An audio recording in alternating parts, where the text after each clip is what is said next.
1 Coríntios, capítulo 9, de 24 a 27. O texto sagrado diz: vocês não sabem que os que correm no estádio, todos, na verdade, correm, mas um só leva o prêmio. Corram de tal maneira que ganhem o prêmio. Eu vou pedir a gentileza de você repetir isso comigo. Diga: corram de tal maneira que ganhem o prêmio. Só mais uma vez: corram de tal maneira que ganhem o prêmio. Ele segue no verso 25 dizendo: todo atleta em tudo se domina. Aqueles para alcançar uma coroa corruptível, nós porém a incorruptível. Assim corro também eu, não sem meta. Assim luto, não como desferindo golpes no ar, mas esmurro meu corpo e o reduzo à escravidão, para que, tendo pregado a outros, não venha eu mesmo a ser desqualificado. Pai, declaramos nossa confiança e dependência no Senhor, e oramos e clamamos a ação poderosa do Teu Espírito Santo. Sabemos que muito mais do que apenas trazer a instrução, a correção, a exortação, o ensino da palavra, que o Senhor quer de fato produzir em nós algo. E nós clamamos por um toque dos céus, clamamos por despertamento, clamamos por uma unção de encorajamento nessa manhã, se é que podemos rotular dessa forma, a manifestação sobrenatural do Espírito da verdade, operando por meio da Tua palavra. E desde já nós bendizemos o Teu nome pela certeza daquilo que o Senhor fará. Em nome de Jesus oramos, amém. Bom, o tema da minha mensagem hoje é: corra pelo prêmio. O apóstolo Paulo usa um paralelo, uma alegoria, que as pessoas dos seus dias não tinham dificuldade de entender, em especial os coríntios, né? Porque estamos falando de uma cidade da Grécia, e desde o Império Grego, isso se estenderia depois no Império Romano também. Então tanto o grego como o romano, eles tinham uma cultura de esportes. Eu fiquei impressionado estudando isso de forma detalhada, minuciosa, né, com o nível de dedicação dos atletas. Quando ele está falando que o atleta em tudo se domina, né, muitas vezes a gente imagina: bom, até atleta da antiguidade não sabia o que era performance e rendimento de hoje, né? Quando você olha para os treinamentos aos quais eles eram submetidos, eram treinos rigorosos. Era muito difícil uma cidade expressiva da Grécia que não tivesse um estádio, um lugar de competição onde aconteciam não apenas as lutas, não apenas aquelas 5, né, competições esportivas principais, entre elas a corrida, mas haviam outras práticas que também eram muito bem fomentadas. Esses corredores, e a corrida era uma das disputas principais, eles se submetiam, né, a um processo de 10 meses de treinamento. Isso tinha acompanhamento, tinha juízes que julgavam toda a performance de treinamento antes mesmo da corrida. Eles faziam juramentos aos seus deuses, aos seus ídolos, né, em relação ao nível de comprometimento. E eles realmente se dedicavam nesse processo de 10 meses antes da corrida. Mas por mais que você tivesse ali a elite do esporte, ele diz: de todo mundo que vai correr, só um vai levar o prêmio. O prêmio, na época, que ele chama de uma coroa perecível, né? O tal dos louros da vitória. Uma coroa, né, feita com folhas que em alguns dias se secaria. Talvez a glória do reconhecimento permaneceria diante das pessoas pelas conquistas, mas aquilo, né, pereceria. O apóstolo Paulo toma essa figura, que todo mundo conhecia muito bem, para estabelecer paralelos em relação ao que nós vamos chamar aqui da corrida da fé. Honestamente, durante muitos anos, esse texto não me chamou tanto atenção. Parece que talvez nos últimos anos, porque no processo de despertamento do cuidado do corpo, eu comecei a levar um pouquinho mais a sério a questão dos exercícios. Essas coisas começaram a me fazer muito mais sentido. E hoje eu venho com a convicção de que mais do que tomar uma porção da Escritura que deve ser ensinado, né, nós estamos debaixo de um momento onde Deus quer de fato mexer com a gente, chacoalhar as nossas estruturas interiores. E eu quero fazer isso a partir dessa analogia construída pelo apóstolo Paulo. Ele usou essa alegoria da corrida para se referir à fé em outras epístolas. Escrevendo aos Gálatas, ele diz no capítulo 5 e no verso 7: vocês iam correndo bem. Quem foi que os impediu de continuar a obedecer à verdade? Né? Ele usa a expressão correr bem para falar de um desempenho, mas quando fala de não estarem obedecendo à verdade, andando na palavra como deveriam, ele trata disso como um mau desempenho na corrida. Escrevendo aos Filipenses, o apóstolo diz assim: no dia de Cristo, poderei me gloriar de que não corri em vão, nem me esforcei inutilmente. Nós veremos outros textos, como a Epístola aos Hebreus, que daqui a pouco eu vou citar aqui, que vão apresentando essa analogia da corrida. Talvez pela compreensão de entendimento, era fácil destacar os paralelos, e isso foi muito usado. E o que eu quero apresentar para você nessa mensagem hoje, cujo tema é Corra pelo Prêmio, são 3 enfoques dessa ilustração bíblica importantíssimos para que você possamos entender aquilo que é esperado de nós. Em primeiro lugar, eu quero falar da importância do empenho, que o atleta tinha, e o paralelo no plano espiritual. A importância do empenho vai ser o meu primeiro tópico, e a ideia é falar sobre o nível de dedicação que eu e você precisamos praticar. Em segundo lugar, eu quero falar da necessidade de disciplina, não só no plano natural para o atleta, mas como nós temos um paralelo claro na Escritura que diz respeito a mim, a você e a caminhada cristã hoje. Para depois, em terceiro lugar, falar daquilo que deveria ser o nosso grande combustível: foco no prêmio, o que é a recompensa que nos aguarda, e porque vale a pena você ter todo o empenho e disciplina, porque há de fato uma recompensa ao final. Então eu quero começar construindo a respeito do que, em primeiro lugar, eu vou destacar aqui, a importância do empenho. No verso 24 de 1 Coríntios 9, nosso texto base, o apóstolo Paulo diz: corram de tal maneira que ganhem o prêmio. Ele está dizendo, olha, numa corrida comum, todo mundo corre, mas quem der o melhor de si que vai levar o prêmio. Ele diz, na corrida da fé, todos nós temos que correr para ganhar, temos que correr para levar o prêmio.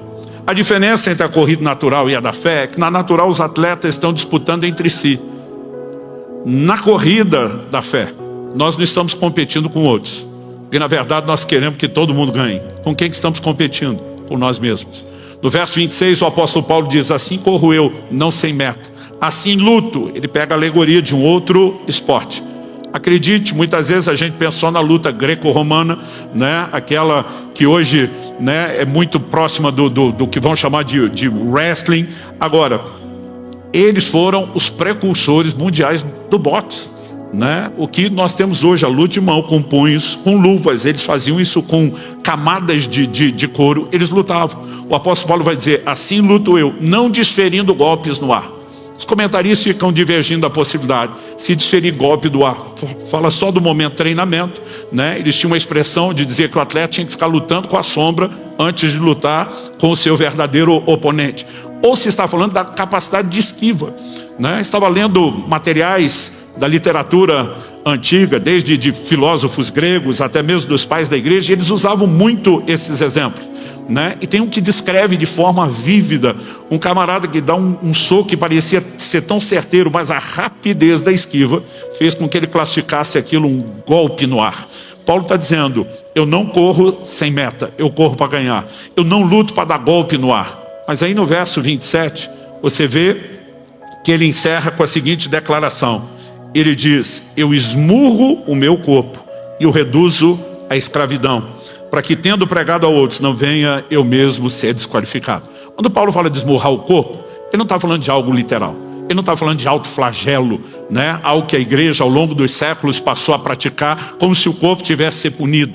Mas ele está falando de uma guerra contra a carne, contra a inclinação ao pecado.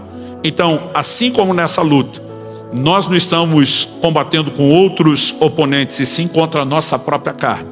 Nessa corrida, a grande disputa não é com os irmãos da fé. A nossa disputa é para que o vencedor seja não a carne, mas o Espírito. Paulo diz: se eu pregar a outros, não adianta eu conhecer a verdade, ter começado bem, e eu mesmo for desqualificado.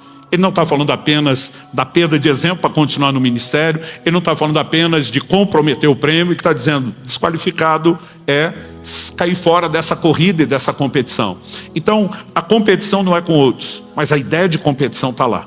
E eu e você precisamos correr para ganhar. Correr, para ganhar. E isso está falando do quê? Corra de tal maneira, esse de tal maneira é bote tamanho empenho, onde você de fato consiga o resultado que se espera. Agora, quando a gente fala de empenho, dedicação na vida cristã, isso acaba sempre encontrando resistência em alguns e um certo grupo. Porque as pessoas começam a dizer, mas a vida cristã não se vive pela graça de Deus? E eu digo, graças a Deus que a gente pode viver pela graça. A graça é uma força capacitadora. Mas, nas palavras de Dallas Willard, graça é ausência de mérito, não de esforço. E muitas vezes nós confundimos a ausência de mérito com de esforço. Significa que o esforço é parte da vida cristã, e eu quero te mostrar que isso é inquestionável. Agora, ele não te gera nenhum mérito, mas é uma forma de cooperar com o próprio Deus.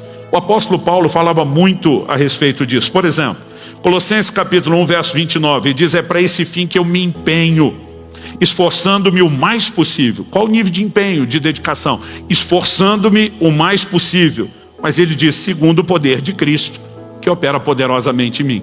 Aqui nós temos o paradoxo. Eu me empenho, mas só isso não é suficiente. Eu também preciso do poder de Cristo operando em mim. Mas esperar que o poder de Cristo faça o que nem eu quero fazer, também não vai me levar a lugar nenhum. Porque se dependesse então só de Deus, gente, a gente não tinha crente meia boca.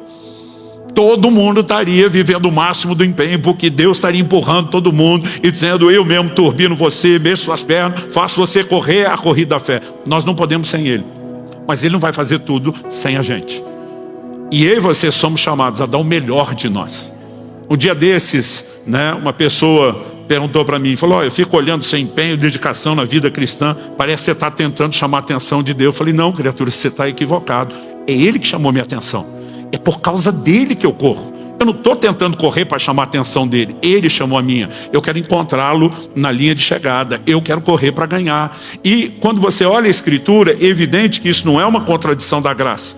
Porque se uma das maiores definições teológicas de graça é capacitação, e Paulo está dizendo, eu me esforço, mas também tem o poder de Cristo operando em mim, e você podemos entender que essas duas coisas não são divergentes, elas são convergentes. Essa ideia de esforço ela foi largamente aplicada no Novo Testamento, dedicação, empenho, A gente volta e meia fala disso em várias mensagens. O apóstolo Pedro diz, reunindo toda a diligência. O que é diligência? Dedicação. Nós vamos colocar o melhor de nós nessa corrida. E o apóstolo Paulo usou uma expressão aqui no nosso texto base, em 1 Coríntios 9, 25, ele diz, todo atleta em tudo se domina. Sabe o que é interessante? A palavra traduzida atleta aqui é a mesma palavra que ele usou no texto que eu acabei de ler, Colossenses 1, 29, quando ele diz, esforçando-me o mais possível. A palavra atleta é a mesma palavra traduzida esforço. Ou seja, você pode olhar Paulo dizendo antes, para isso eu me empenho, competindo com o maior nível de dedicação possível. Essa é a palavra grega agonizomai. Ela significa entrar em uma competição, competir nos Jogos Olímpicos, competir com adversários, lutar, esforçar-se com zelo extremo, empenhar-se em obter algo. Acredita-se que essa é a raiz da palavra agonizar. Era se entregar num nível de competição a ponto de você ir no seu limite. Então, quando o apóstolo Paulo está falando do atleta, é a mesma palavra que eles usavam para falar de esforço. Porque toda tentativa de comunicar o conceito de esforço pegava o nível de dedicação de um atleta de alta performance. Nós precisamos entender que essa ilustração não é apresentada na Escritura em vão. Escrevendo a Timóteo, o apóstolo Paulo diz, 1 Timóteo 6,12, combata o bom combate da fé, tome posse da vida eterna, para a qual você também foi chamado e da qual fez boa confissão diante de muitas testemunhas. Evidente que ele está falando de algo espiritual, combate da fé, toma posse da vida eterna. Mas essa palavra traduzida combate é a mesma palavra traduzida esforço e atleta. Ela fala daquele que, onde que os combates aconteciam nesse universo do mundo greco-romano? Nas arenas, nos estádios, Então muitas vezes eles pegavam a expressão que fala do esforço do atleta, traduziam como lutar, porque parte dessas competições envolviam luta, mas parte da competição era corrida. Então, o apóstolo Paulo poderia estar dizendo a Timóteo, corra a corrida da fé. Esforce-se. Aliás, a versão fácil de ler em português traduziu, combate o bom combate da fé, assim, dê o melhor de você para ganhar a nobre corrida da fé. Porque é a mesma palavra que fala de esforço, fala de dedicação, fala de você ir ao limite. Em Hebreus, no capítulo 12, no verso 1, nós temos outra ilustração da corrida. Portanto, também nós, visto que temos a rodear-nos tão grande nuvem de testemunhos, uma referência aos heróis da fé, a galeria dos heróis da fé de Hebreus 11, o capítulo anterior. Portanto, também nós, visto que temos a rodear-nos tão grande nuvem de testemunhas, livremo-nos de todo o peso e do pecado que tão firmemente se apega a nós, e corramos com perseverança a carreira que nos está proposta. De novo, o texto bíblico fala de correr. Ele está usando o exemplo da corrida. É evidente que ele está usando o exemplo da corrida literal do estádio, porque ele vai dizer, desembaraçando-se de todo o peso e do pecado que tenazmente nos assedia. Qualquer esportista sabe a diferença que faz a perda de peso. Eu venho mantendo nos últimos anos uma regularidade, né, nos exercícios, seja cardio, seja musculação. Quando falamos de cardio, que você precisa ter fôlego, é lógico que naquilo que você se dedica mais, fica mais fácil do que aquilo que você não se dedica. Por conta de um joelho operado, eu evito correr, né? Não compõe o time dos corredores da Alcance. Meu filho, eu vejo ele às vezes pegar na esteira e correr 1 hora, parece assim, brincadeira. Eu fico pensando, eu não dou conta de correr 1 hora. Mas quando ele me vê fazer 1 hora de elíptico pesado e tenta me acompanhar, ele não aguenta. Com 20 minutos ele normalmente está arriando e corre. Porque são dinâmicas diferentes. Mas mesmo que eu tenha escolhido um sem impacto, eu vejo a diferença da perda de peso. Então assim, eu estou no 3º período prolongado de jejum esse ano. Quando você entra num período de jejum prolongado e perde peso rápido, você simplesmente começa a voar, né, no cardio. Não tem como dizer que isso não faz diferença.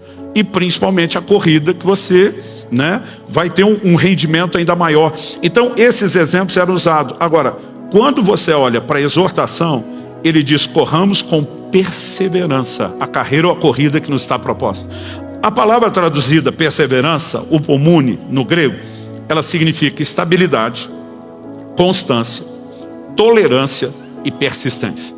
Então persistência ou perseverança é um dos significados. Agora, quando você pensa que estabilidade e constância não só são significados, mas primários apresentados primeiro, há outros textos onde a mesma palavra foi traduzida como constância. Por exemplo, 2 Tessalonicenses 1:4 e 3:5, 1 Timóteo 6:11, Tito 2:2. Agora, correr com constância.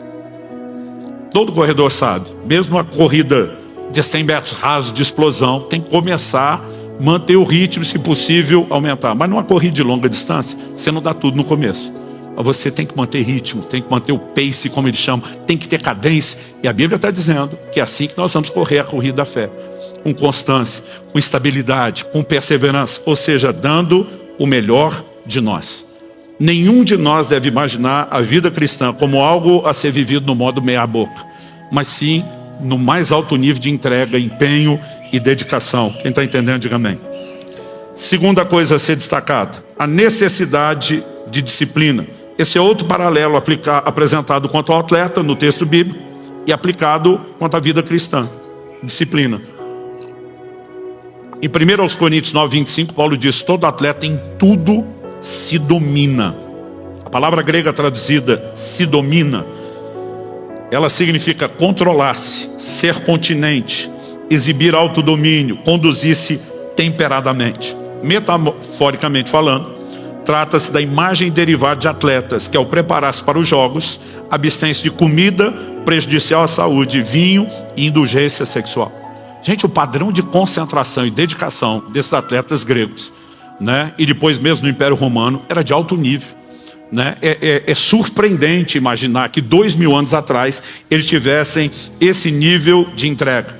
Mas algo que definia os atletas de alto rendimento e performance, em tudo se domina. Eram disciplinados, tinham horário para comer, tinham horário para dormir, tinham horário para treinar, né? Eram disciplinados na quantidade e na qualidade do que comiam, né? Eram disciplinados não apenas nos horários, mas na repetição dos treinos. Eles sabiam, né? Esse período de 10 meses ao longo de observação era algo que eles percebiam que poderia levar o atleta a um alto nível de rendimento, mas se não houvesse essa disciplina no processo, ele não estaria entre a elite dos corredores ou dos esportistas. E isso tem um paralelo para a vida espiritual. Aliás, nós podemos dizer que o cerne da doutrina da santificação, e aí você que já entramos pela porta, Estamos caminhando para alcançar o alvo.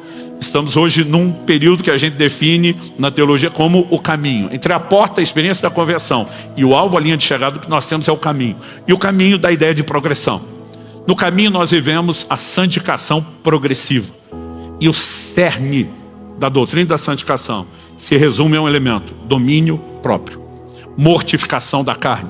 Ou seja, nós precisamos entender que apesar de você ter a menção lá no livro de Gálatas, né, no contraste das obras da carne e o fruto do Espírito, uma das características do Espírito, né, do fruto do Espírito é o domínio próprio. Nós precisamos entender que o domínio é o cerne de tudo.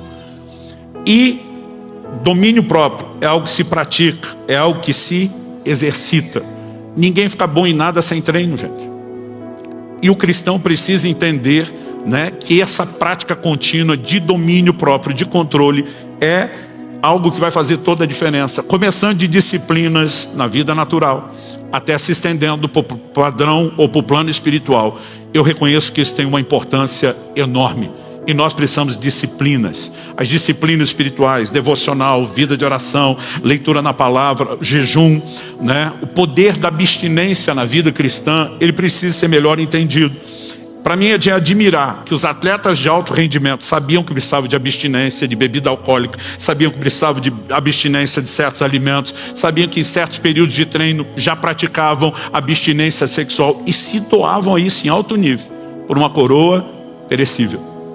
Por que é que nós, que estamos de olho na coroa eterna, na grande recompensa, vamos simplesmente ser negligentes em relação ao entendimento dessa prática? Algo que eu tenho percebido, né, é que os cristãos que exercem o princípio da abstinência, o jejum em todos os seus formatos, possibilidades, práticas, é um exercício importante e necessário, né? Controle, domínio de si é algo que nós temos que exercitar e praticar. Eu me lembro de uma ocasião que eu e Kelly estávamos com outro casal de pastores numa outra cidade que estávamos à mesa comendo. E eu observo que um dos dois do lado de lá repetiu alguma vez, repetiu a segunda, na terceira eu não aguentei. Eu falei: olha, você me conhece. Você sabe que eu durante muito tempo achei que quando Jesus mandou os discípulos pregar, ele fala: comei de tudo puser diante de vós. Eu achava que ele mandou comer tudo. Demorou para entender, comer tudo é quantidade, de tudo é diversidade, né? E eu falei: eu acho que eu tenho autoridade para te falar isso pela mudança que eu vivi. Não há motivo para você continuar repetindo isso. Você já curtiu, já sabe o sabor, já aproveitou, já deleitou, você já passou da cota. Você olhou para mim e falou: ai, desculpa, é que eu não aguento, eu não consigo. Eu na hora que eu vi já tinha falado. Eu falei: então seu cônjuge olhar para uma outra pessoa que não seja você e dizer: eu não aguento, eu não resisto, está tudo bem, a pessoa quase demoniou. De jeito nenhum. Eu falei: por que numa área está tudo bem não resistir e na outra está errado? Falei: essa relativização é um trem de sabotagem. Nós precisamos entender que domínio próprio é algo que se exerce de forma contínua em todas as áreas. E na vida cristã, gente, nós temos que dar mais atenção a isso. Quem está entendendo, diga amém. Mas nós também temos aqui a questão das disciplinas, não só do controle, mas das disciplinas. E há paralelos entre as disciplinas naturais do atleta e as espirituais. Por exemplo, um atleta sabe que precisa de alimentação. Esses dias eu estava falando com um atleta de alto rendimento. Eu fiquei impressionado com o tanto que a criatura come. Aliás, eu li uma matéria esportiva anos atrás, quando nas Olimpíadas, uma atrás da outra, aquele nadador americano Phelps era um colecionador de medalhas. Eu li uma reportagem de que a ingestão calórica dele por dia era de 8 a 13 mil calorias. Você tem noção do que é isso? A maioria de nós comendo 2.000 está engordando. 8 a 13 mil, né? Agora, o cara era uma usina de queima de energia, porque nadava de 6 a 8 horas por dia.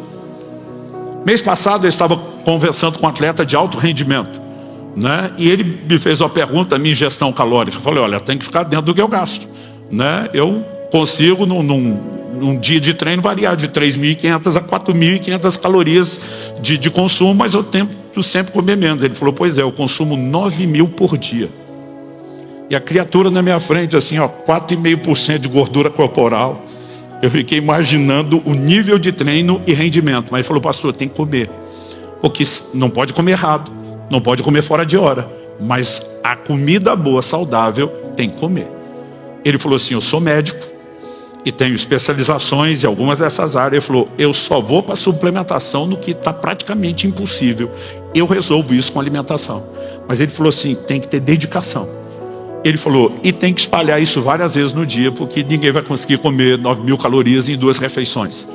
Eu comecei a pensar, se a gente tivesse esse nível de entendimento, que na vida espiritual nós também precisamos de muita comida boa. Em Mateus 4,4, Jesus, estando em Deuteronômio, diz, nem só de pão viverá o homem, mas de toda palavra que sai da boca de Deus. Em 1 Timóteo 4,6, Paulo diz, você será nutrido pelas palavras de fé. Gente, a palavra de Deus não é uma mera informação que eu e você precisamos ter para orientar credo ou comportamento. Ela é alimento, ela é combustível para a sua vida espiritual. Só que tem muito crente que não vai conseguir correr a corrida da fé, porque está raquítico, está desnutrido. E o que mais falta é vitamina B, Bíblia, né? Nós precisamos comer mais a palavra. Quem está entendendo, diga amém. Nas disciplinas, eles tinham controle de peso. Não pode perder demais, porque você não pode comprometer a questão muscular, mas não pode subir, né, o peso desnecessário, como gordura.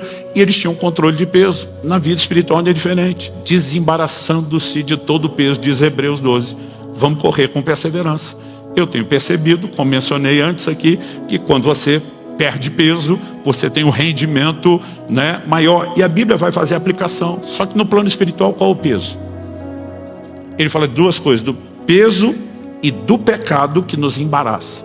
Quando ele fala embaraça, está amarrando suas pernas, vai impedir você de correr, né? O peso vai criar uma sobrecarga, seu rendimento vai diminuir. Mas quando ele separa peso do pecado, nós sabemos que tem coisas que atrapalham e que não são pecado. Ou seja, às vezes o crente não está nem lutando contra o pecado como deveria. Mas alguns de nós estão se errado e proibido da fora. Mas algumas coisas são lícitas, que às vezes se tornam peso. Tempo demasiado que eu e você podemos gastar em entretenimento, rede social, e que rouba o tempo da nutrição, e que se tornam distrações, e que tiram o nosso foco. Quem quer correr bem e ter alto rendimento, precisa de disciplina. E na disciplina a gente se livra de peso. Peso desnecessário, né? Coisas que às vezes estamos carregando e nos atrapalham. Deixa eu correr aqui contra o tempo. Exercício, né? Como eu falei, ninguém fica bom em nada sem exercício. Isso também é aplicado para o plano espiritual. Em 1 Coríntios 4,7, o apóstolo Paulo diz assim, exercita-te pessoalmente na piedade. Ele usa a analogia do exercício, mas ele vai aplicar a piedade. No verso seguinte, 1 Timóteo 4,8, Paulo diz, pois o exercício físico para pouco proveito, mas a piedade para tudo é proveitosa, porque tem a promessa da vida que agora é e da que há de vir. A palavra traduzida exercício, seja quando ele fala exercício na piedade, ou depois exercício físico, é a palavra grega ginásia. Ela é a raiz da palavra ginásio, o lugar onde se faz ginástica, o que hoje a gente chama mais de academia do que ginásio. No espanhol e no inglês eles ainda usam muito a expressão ginásio, no espanhol gym, a contração, né? No inglês é a mesma raiz dessa palavra antiga, o lugar onde os atletas iam treinar em alta performance. E a Bíblia diz que eu e você temos que fazer o mesmo em relação à piedade, porque ninguém fica bom em nada sem treino, gente.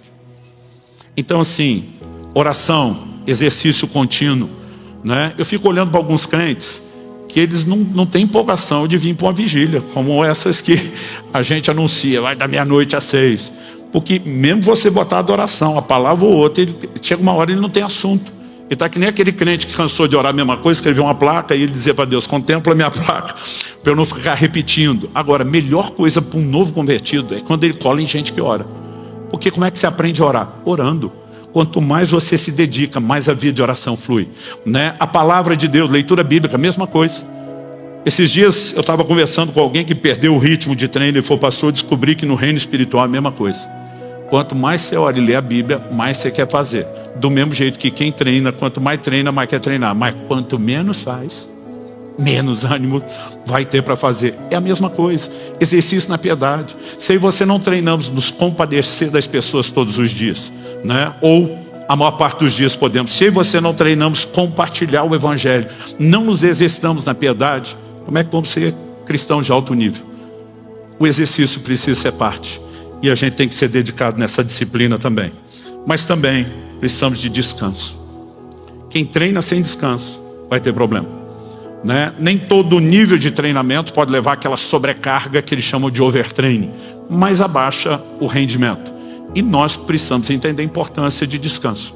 O descanso é inegociável para os atletas, né, que querem ter rendimento. Não apenas ter uma rotina de descanso, mas depois de determinados treinos mais intensos, precisam de descanso. No plano espiritual, o descanso não é apresentado como uma pausa nos exercícios.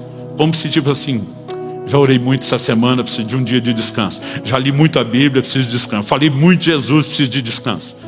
Mas ele é incluído numa outra perspectiva. Em primeiro lugar, em Hebreus 4:3 a Bíblia diz: nós os que cremos entramos no descanso. Há um descanso da fé, que usa o paralelo de recuperar as forças, mas não necessariamente da pausa. Hebreus 12, verso 1, até agora há pouco, fala de correr com perseverança a corrida da fé. Olha o que diz Hebreus 12:12, que está no contexto ainda. O texto sagrado diz assim: por isso levantem as mãos cansadas e fortaleçam os joelhos vacilantes. Eu comecei a prestar atenção nesse versículo um dia que eu estava vendo os corredores no final de uma maratona. Mesmo aqueles que não chegaram em primeiro, mas estava dando gás para terminar. A maioria chegava mais ou menos assim, ó, mãozinha abaixo e o joelho já para dentro, né? Mãos cansadas, chega uma hora que ele não consegue manter aquele movimento com a mão em cima e o joelho, ó. Aliás, tem uma tradução que usa a expressão joelhos trôpegos em vez de vacilante. O que você vê de gente caindo perto da linha de chegada porque o cara está no limite. Agora a Bíblia diz: fortaleça isso, mas não dá para parar de correr.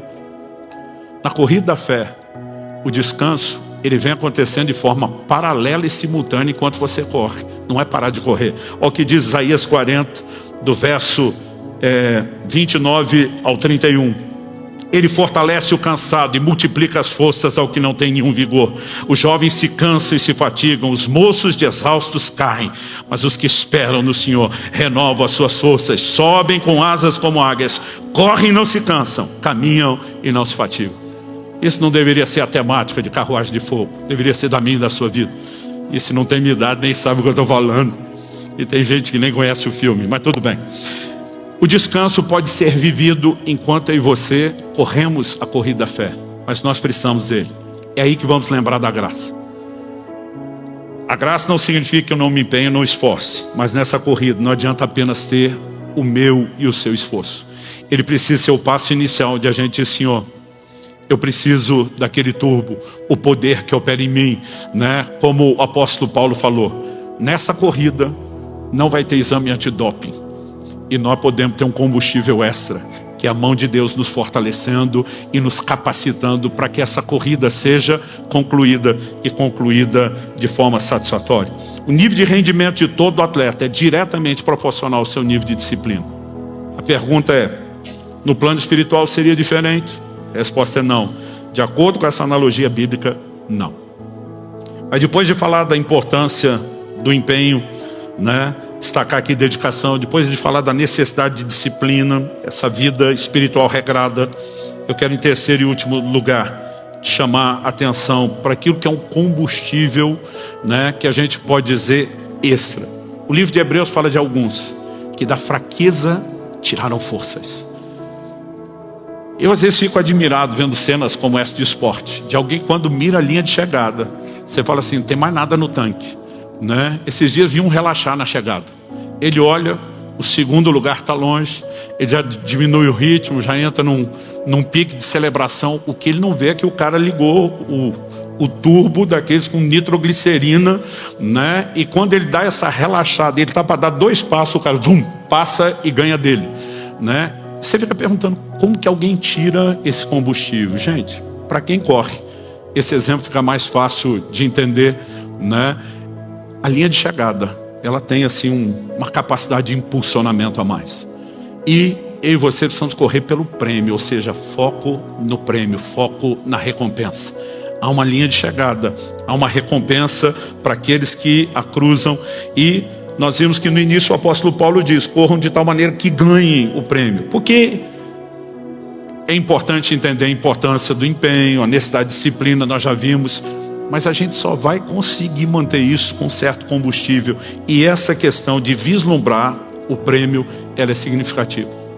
Porque nos ensinos de Paulo, inclusive usando analogias da corrida, né, você tem pelo menos dois exemplos que não podem ser ignorados. Ele fala da possibilidade de que essa corrida termine com fracasso. O outro, de que ela termine com sucesso. Em relação ao fracasso, Gálatas 2:2, Paulo diz para não correr ou ter corrido em vão. Traduzindo, usando a linguagem dos nossos dias, é nadar e morrer na praia. É no final você dizer, não dei conta. Paulo diz, eu quero garantir que eu termine ou fora, excluindo a possibilidade de não ter corrido, mas mesmo depois de garantir que eu entrei na corrida, não ter corrido em vão, não ter corrido para ganhar. Mas ele também fala de sucesso. Filipenses 3:12, não que eu já tenha recebido isso, ou já tenha obtido a perfeição, mas prossigo para conquistar aquilo, para o que também fui conquistado por Cristo Jesus. Cristo nos conquistou para algo.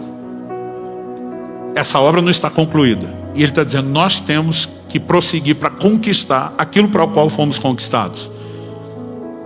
O apóstolo Pedro define isso numa outra linguagem. Ele diz, para que alcanceis o fim da vossa fé, a salvação das vossas almas.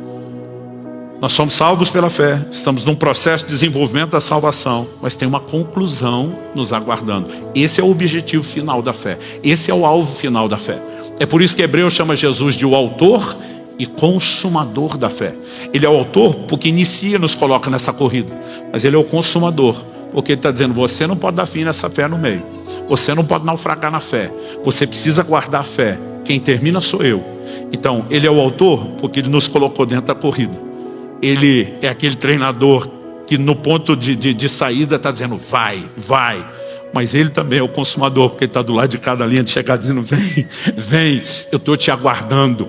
E sabe, quando Paulo fala de prosseguir para alcançar isso, o verbo traduzido prossigo, na maioria das versões mais antigas você tem prossigo, é a palavra grega dioko. Ela significa fazer correr prontamente a fim de capturar uma pessoa ou coisa, correr atrás, correr com determinação. Figuradamente, fala de alguém que numa corrida dispara em direção ao ponto de chegada. Era usado muitas vezes para falar de perseguir, de procurar ansiosamente ou de esforçar-se com todo o empenho para adquirir. Então, o que Paulo estava dizendo não é apenas prossigo, ele está dizendo, eu corro para conquistar, eu corro para levar o prêmio, eu corro para cruzar a linha de chegada. É por isso que outras traduções da Bíblia, né, como a nova tradução da linguagem de hoje, a versão fácil de ler, traduzir essa expressão em vez de prossigo, continua a correr para conquistar o prêmio. Se mantivermos o foco no prêmio, sem negligenciar o empenho e a disciplina, nós cruzaremos a linha de chegada como vencedores. Não, eu vou falar de novo, porque você está esperando a segunda vez para manifestar empolgação. Se eu e você corremos, entendendo a importância do empenho, a necessidade de disciplina, com o foco na linha de chegada, nós vamos terminar como vencedores. Porque é lá que está o prêmio, gente. Além da linha de chegada. Aliás, citei Filipenses 3:12, quando ele diz prossigo. Vamos ler do 12 ao 14. Ele diz, não estou dizendo que já obtive tudo isso. Vou ler na NVT agora, nova versão transformadora. Não estou dizendo que já obtive tudo isso, que já alcancei a perfeição, mas prossigo. Lembrando que prossigo é corpo. A fim de conquistar essa perfeição para a qual Cristo Jesus me conquistou. Não, irmãos, não alcancei, mas concentro todos os meus esforços nisso, esquecendo-me do passado e olhando para o que está diante. Prossigo, ou traduzindo, corro. Prossigo para o final da corrida, a fim de receber o prêmio celestial para o qual Deus nos chama em Cristo Jesus. Prossigo para o alvo, para o prêmio da soberana vocação. Você sabe o que significa essa palavra traduzida prêmio? Prêmio. Às vezes a gente quer um significado diferente. Essa palavra traduzida prêmio, ela significa o prêmio dado ao ganhador dos jogos. Passou a ser usado para falar de outras formas de recompensa. Mas hoje poderia ser prossigo para o troféu, prossigo para a medalha. Estava falando daquilo que a pessoa na competição ganharia, né, ao final. E essa analogia de novo é usada aqui. Então o que Paulo está dizendo é, não se prenda aos erros do passado, nem as limitações do presente. Foque em terminar a corrida. Dê o melhor de si, sabendo que você vai poder usar a graça de Deus. Faça a sua parte. E se Paulo, num certo momento da caminhada, está dizendo, gente, eu não cheguei lá. Uma das últimas epístolas que ele escreve.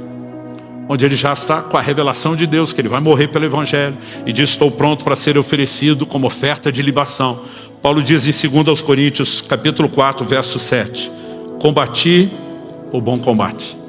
Lembrando que a palavra combate, agonizomai, competição de alto nível. Completei a carreira. A palavra aqui traduzida carreira é curso, e ela era usada para quem corria no estádio. Então, em vez de combati o bom combate, você pode dizer: corri a boa carreira, a boa corrida, completei a carreira, cheguei na linha de chegada e guardei ou mantive a fé, né? Aliás, foi exatamente assim que a versão fácil de ler traduziu esse texto, 2 Timóteo 4,7. Em vez de combati o bom combate, completei a carreira, guardei a fé, traduziu assim: participei do torneio de honra, completei a corrida, mantive a fé. E Paulo está dizendo: os atletas se empenham pela coroa corruptível, os louros da vitória, aquela coroa de folhas, iria secar e desaparecer em poucos dias. Ele diz: nós estamos de olho numa coroa incorruptível. E o que significa essa coroa incorruptível? Ela recebe, além desse adjetivo, coroa incorruptível, ela é mencionada pelo próprio Paulo. Se você parar para pensar, coroa significa recompensa final. Ela é mencionada por Paulo como a coroa da justiça. Ela é mencionada por Tiago na sua epístola como coroa da vida. E é mencionada pelo apóstolo Pedro na sua primeira epístola como coroa da glória. São adjetivos diferentes para nos ajudar a mensurar essa recompensa. Mas quando Paulo fala da coroa da justiça, ele fala na sequência. Primeiro ele diz: combati o bom combate, encerrei a carreira, guardei a fé, ou como lemos, né? Participei do torneio de honra, completei a corrida, mantive a fé. Aí diz assim: desde agora, o que eu completei, me está guardada a coroa da justiça, que o Senhor, reto juiz, me dará naquele dia, e não somente a mim, mas a todos os que amam a sua vinda. A coroa é a recompensa de quem correu até a linha de chegada. E eu e você precisamos correr com determinação para o alvo. Tiago capítulo 1, verso 12. Bem-aventurado é aquele que suporta com perseverança a aprovação, porque depois de ter sido aprovado, receberá a coroa da vida, a qual o Senhor prometeu aos que o amam. E 1 de Pedro capítulo 5, verso 4. Quando o Supremo Pastor se manifestar, vocês receberão a coroa da glória, que nunca perde o seu brilho. Eu tenho corrido a minha corrida da fé, de olho no alvo e de olho no prêmio que está lá na linha de chegada. O que eu mais sonho é o dia que eu vou cruzar essa linha de chegada e encontrar o rosto sorridente de Jesus dizendo: servo bom e fiel, entra, entra. Você não nadou para morrer na praia, você correu para ganhar, você chegou lá. Então eu concluo chamando você a entender: corra a corrida da fé para vencer. Não estamos competindo com outros, mas com a nossa carne, com um peso, né, que tenta nos embaraçar, e nós temos que correr para ganhar. E lembrar das promessas de Jesus.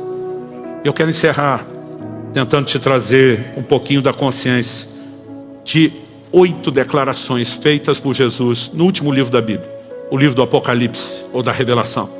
7 delas são dirigidas em cada uma das 7 cartas às igrejas da Ásia. Uma para cada grupo no final de cada carta. E no final do livro, no Apocalipse 21, nós temos uma do desfecho. Então me permita fazer as citações aqui. Palavras de Jesus, Apocalipse 2,7. Na carta à igreja em Éfeso: ao vencedor darei o direito de se alimentar da árvore da vida que se encontra no paraíso de Deus. A quem ele vai dar o direito? Ao vencedor. Segunda citação, carta à igreja de Esmirna, Apocalipse 2,11. O vencedor de modo nenhum sofrerá o dano da segunda morte. Quem que não vai sofrer o dano da segunda morte? O vencedor. 3, carta à igreja em Pérgamo. Ao vencedor darei do maná escondido. Também lhe darei uma pedrinha branca, e sobre essa pedrinha um novo nome escrito, o qual ninguém conhece, exceto aquele que o recebe.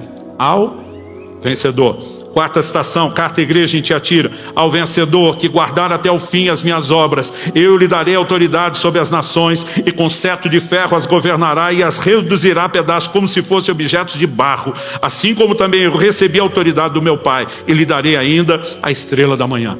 Quinta citação, carta à igreja em Sardes: o vencedor será assim vestido de branco, e de modo nenhum apagarei o seu nome do livro da vida. Pelo contrário, confessarei o seu nome diante de meu Pai e diante dos seus anjos. Sexta citação, carta à igreja em Filadélfia: ao vencedor farei com que seja uma coluna no santuário do meu Deus, e dali jamais sairá. Gravarei sobre ele o nome do meu Deus, o nome da cidade do meu Deus, a nova Jerusalém que desce do céu, vindo da parte de Deus, e o meu novo nome. Sétima citação, carta à igreja em Laodiceia, Apocalipse 3:21: ao vencedor darei o direito de se sentar comigo no meu trono, assim como eu também venci e me sentei com o Pai no seu trono.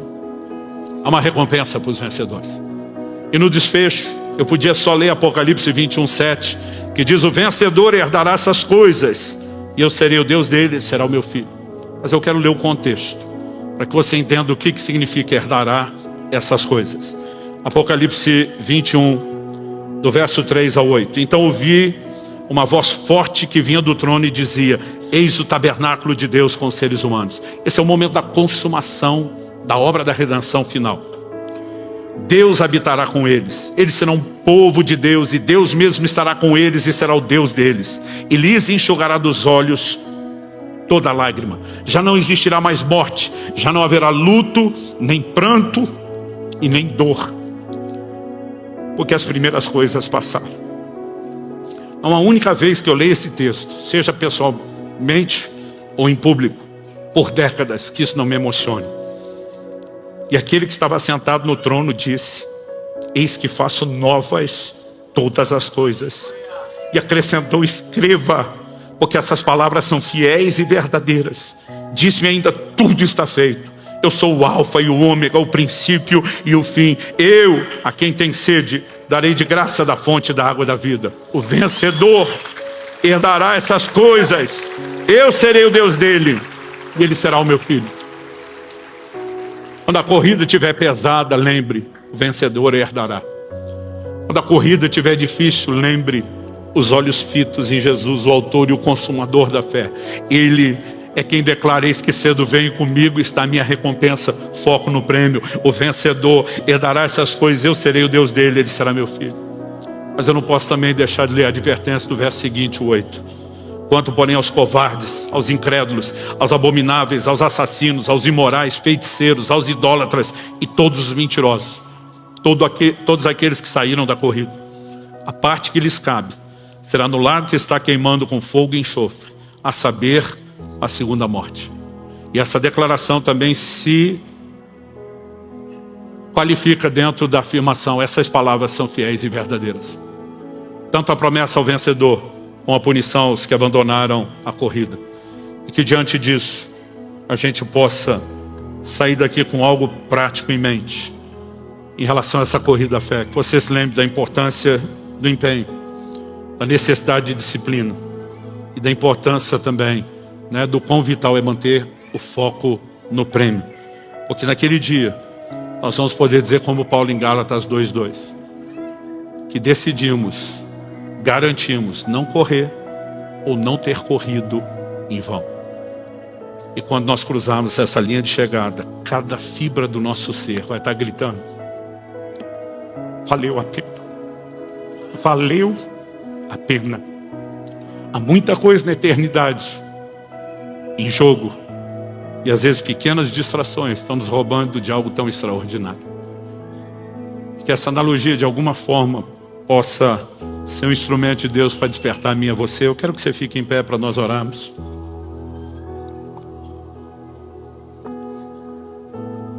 Talvez você esteja vivendo um momento da corrida da fé de baixa performance.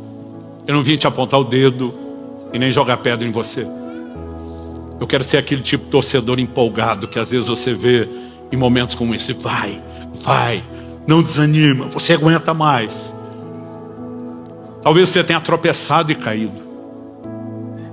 E a gente não está aqui para julgar você se você tropeçou e caiu. Mas a gente está aqui para te dizer: levante, forte a corrida, não desista. Pastor, tarde demais, eu já desisti, já estou sentado na sarjeta há um tempo. Nós estamos aqui para dizer: volta a correr, levanta. Os antigos diziam: sacode a poeira e bora correr. Porque o que nos aguarda é precioso demais.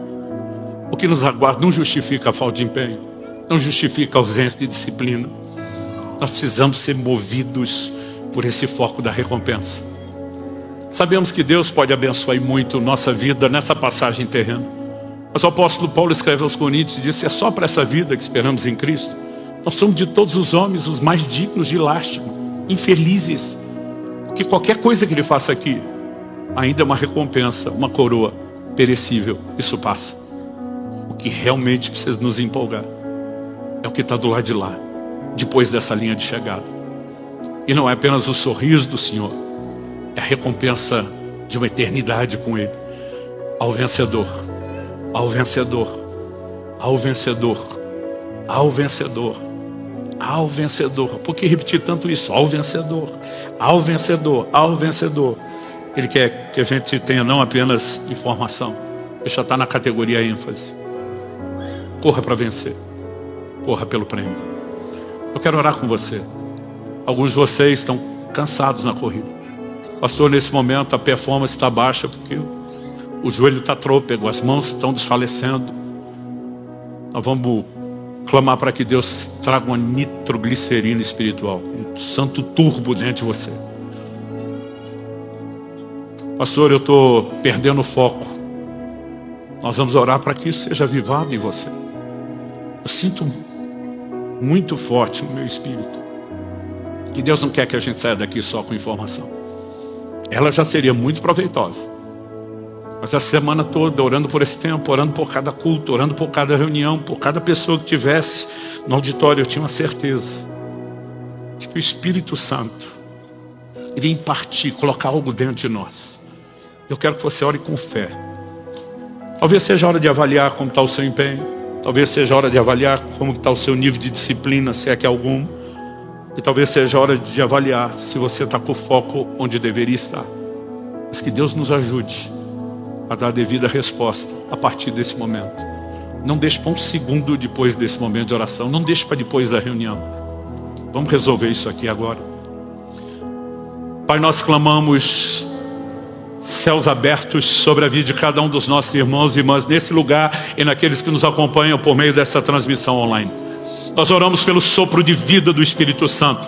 Nós oramos por esse santo e poderoso combustível sobrenatural para corrermos a corrida da fé, ó Deus, de modo como nunca fizemos. Oramos muito mais do que uma capacidade de autodeterminação para o empenho. Oramos que seja uma combinação, ó Deus, ao mesmo tempo, onde colocamos o melhor de nós, de reconhecimento que isso não é suficiente, de dependência do Senhor, ó Deus, de uma interação com a manifestação da Tua graça. Que possamos, como Paulo dizer, é para isso que eu me empenho, eu me esforço o mais possível, sem excluir a declaração que vem na sequência, segundo o poder de Cristo que opera eficazmente em mim. E nós oramos nessa manhã, depois de despertar os nossos irmãos ao empenho e à dedicação, pela manifestação do poder de Cristo que opera eficazmente em nós, que sejamos revestidos com poder no homem interior, como Paulo orou aos Efésios. Pai, oramos por uma unção de encorajamento, se é que podemos criar esse rótulo. Oramos pela mão do Senhor, oramos por despertamento espiritual nessa manhã. E que cada um dos teus filhos e filhas volte à corrida e corra talvez como nunca antes. Pai, nós queremos te honrar, inclusive dando o melhor de nós nessa corrida. Mas o que mais queremos é a satisfação do seu rosto quando cruzarmos a linha de chegada, quando estivermos entre os vencedores, quando tivermos acesso à recompensa eterna. Que isso não nos seja roubado, que nem esse mundo, nem o diabo, nem manobra de pessoa alguma consiga roubar de nós a consciência da recompensa que nos move. Nós oramos em nome de Jesus, em nome de Jesus e para a glória de Deus. Se você crê e concorde, diga amém. Você recebe essa palavra e diga: eu recebo em nome de Jesus.